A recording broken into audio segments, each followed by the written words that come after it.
आम जीवन में जिते भी समस्या थाउ ना कहीं जदि आम ता चिंता करवा ना धीरे धीरे से चिंता बढ़ी द्विगुणित हो आमको अधिक रु अधिक कष्ट दब।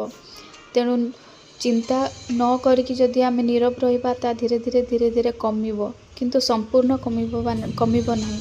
संपूर्ण कमिबा पई हेले निजको धैर्य रखा पड़िबो। समय सहित निजको धैर्यर सहित आमको बाट चलवा पड़िबो।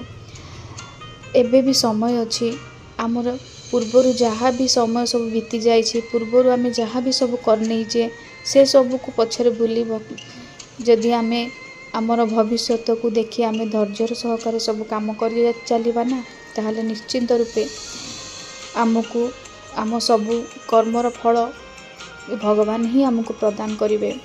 से आमको चिंता करिवार कौनसी आवश्यकता नहीं।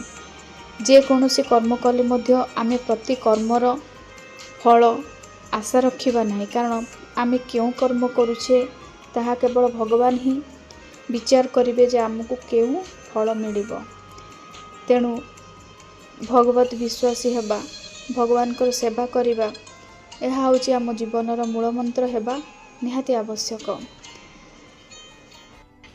आम मन भितर जहाँ भी कष्ट अच्छी दुख अच्छी चिंता अच्छी ताहा कण किए देखिपारे ना केवल से ही भगवान से ही आम मन को ठीक चिन्ह पारे। तेणु तांको पाद तले कोटि कोटि नमस्कार। राधे कृष्णा।